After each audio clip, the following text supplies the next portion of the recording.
Hi, my name's Megan. I'm a writing and study skills tutor at the Wake Tech ILC, and today I wanted to talk with you about how to break down philosophical texts. So for your ethics class, you'll likely be asked to read some pretty complex philosophical essays, and many of them were written over 100 years ago. So it takes a little bit of practice to get the most information out of those texts. So the first thing you want to think about is the context in which the text was written. So for example, when was this document written and who was the author and what were the cultural expectations of the time? This author would have been influenced by the time period in which they were writing, and the thoughts that were common during that time are going to influence the way the writer wrote and the kinds of thoughts they were expressing. For example, something written 100 years ago is going to have very different ideas about racial, ethnic, and even gender roles. So it's very important to acknowledge that as you're reading through what the author wrote. So understanding that context first, before you even start reading, is important.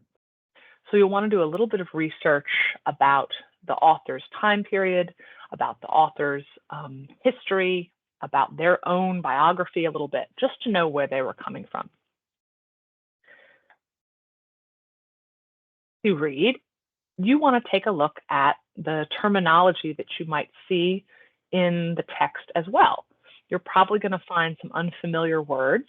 These might be words that you're learning as part of your ethics class, or they might be terms that are not a part of your class at all, but you just might be unfamiliar with because of the time period in which the text was written. So don't be afraid to look those up. It's important to have a full understanding of what the author is saying. So look those up in a dictionary before you move on. Next, you might come across some concepts that you're not familiar with outside of just the philosophical concept itself, again, because of the time period in which the author is writing. So don't be ashamed to go look those up either. You might need to do a little research on something that the author is talking about so that you can get a more full understanding of what they're saying. And as you're reading, make note of and highlight things that you know you'll likely forget. Often I see students kind of just highlight any word that is in bold. What you want to highlight is the things that you think are important, the things that you think you'll need reminding of later on. Now, as you read, so you have now done a little research about the time period, you've taken a look at maybe some of the terminology. As you read, it's important to really try and break down the concepts that are being explained. So some of the ways to do that is first you want to pre-read. Some of that might be looking up the terminology that you see. Some of that might be looking at the headers, looking at the titles of the chapters. Then you want to just kind of skim over it. How long is it? How might you break it down into sections as you read? What are some of the key words that you're seeing? Then it'll be time to actually read it. Start at the beginning and try and read through, but don't do it all in one sitting. Do a little bit at a time. You want to start early so you can read a little bit at a time rather than having to read 10, 20 pages all in one sitting. Then, if there are any parts that you're confused about, watch videos on YouTube from reliable sources, such as other educational institutions, or do some follow-up research. Again, making sure you're using reliable sources like other educational websites, such as other colleges or universities.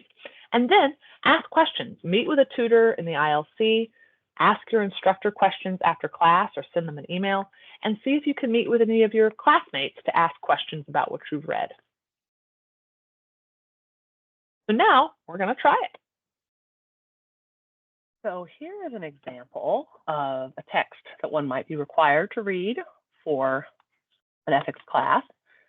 This is the work Utilitarianism by John Stuart Mill. And I'm coming into this as though I had never read it. I have not read it, at least not recently. So I might start, as I said before, with some context. So the first thing that I will do in relation to that is do a little research about John Stuart Mill. So I might just do a search here. So John Stuart Mill.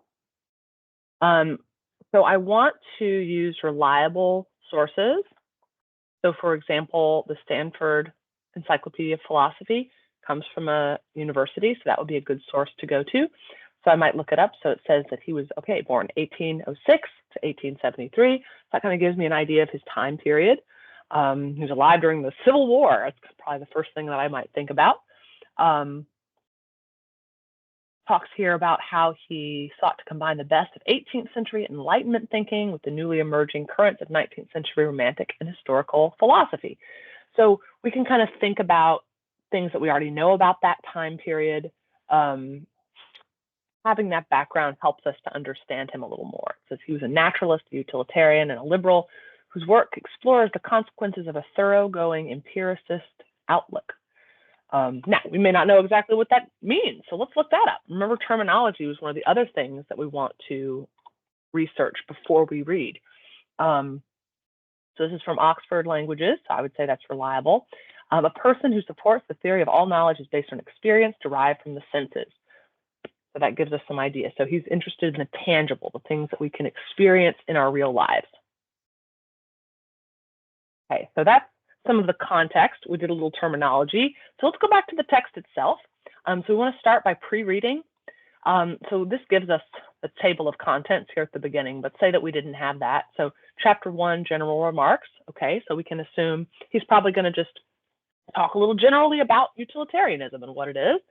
And then the next chapter, it says what utilitarianism is. Okay, so he'll give some more in-depth definition, perhaps. There's a long section. Chapter 3, the ultimate sanction of the principle of utility. So we might ask ourselves, what does that mean? What is a sanction? What does he mean by the principle of utility? Those are some questions to ask yourself as you're looking over a text and you're doing that pre-reading. You might even take some notes. Of what sort of proof the principle of utility is susceptible. So it's challenging. You may not know exactly what that means, and that's okay. Again, this is something you could take some notes of. So when we think of proof, okay, something that proves something. So, okay, maybe he's going to go into a little more depth about how he proves this point about utilitarianism. On the connection between justice and utility. Okay, here's something that happens a lot with old writings. As you see here, connection is not spelled the same way.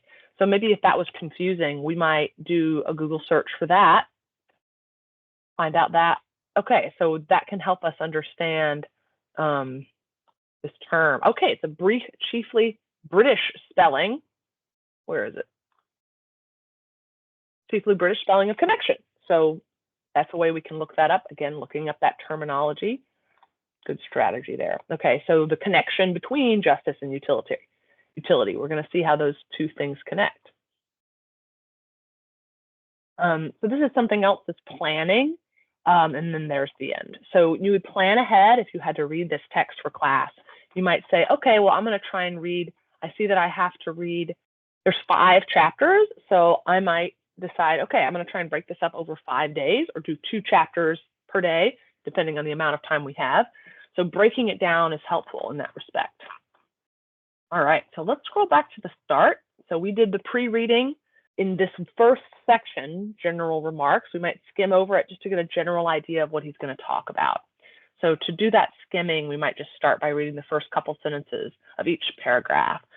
There are few circumstances among those which make up the present condition of human knowledge more unlike what might have been expected or more significant of the backward state in which speculation on the most important subjects still lingers than the little progress which has been made in the decision of the controversy respecting the criterion of right and wrong.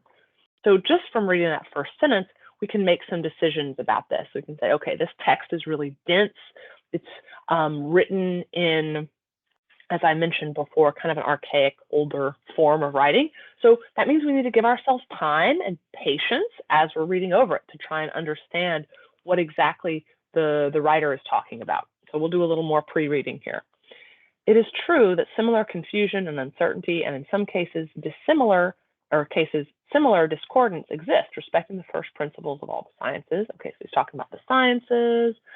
The difficulty is not avoided by having recourse to the popular theory of natural faculty, a sense or instinct informing us of right and wrong. Okay, talking about right and wrong.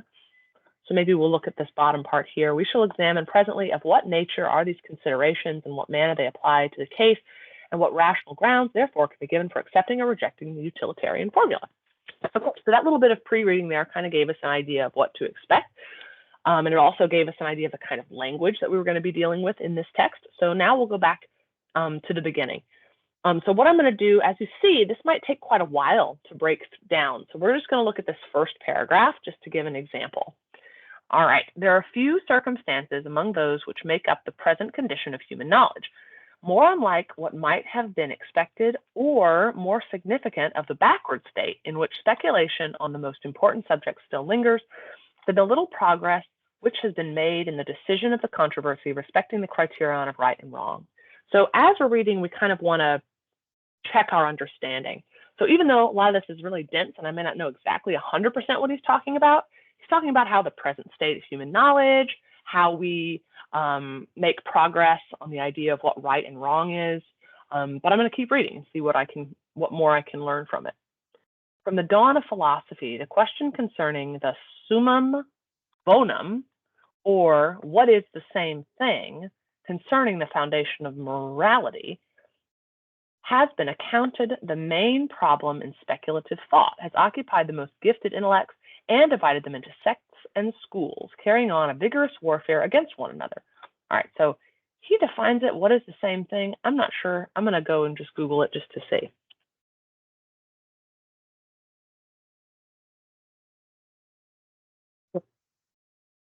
Okay, so he says, the highest good, especially, is the ultimate goal, according to which values and priorities are established in the ethical system. Okay, so the best thing of all, it looks like, is what summum bonum means.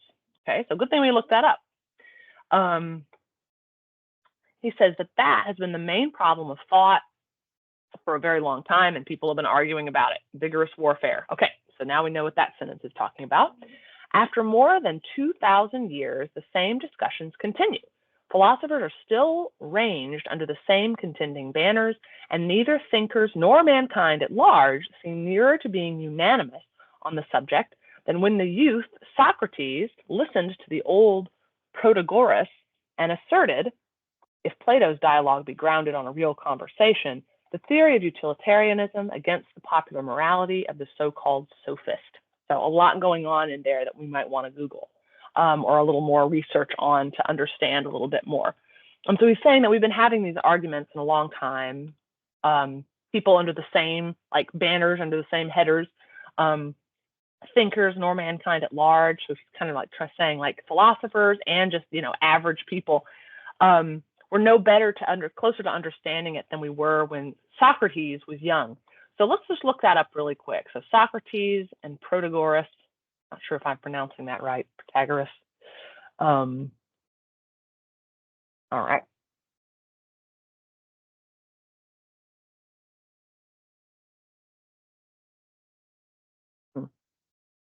Okay, so Protagoras is a dialogue by Plato. Let's go to a reliable source. Okay, so here we have Stanford Encyclopedia of Philosophy, great go-to resource regarding philosophy. All right, he was an important sophist, which we'll also look that up. What does that mean?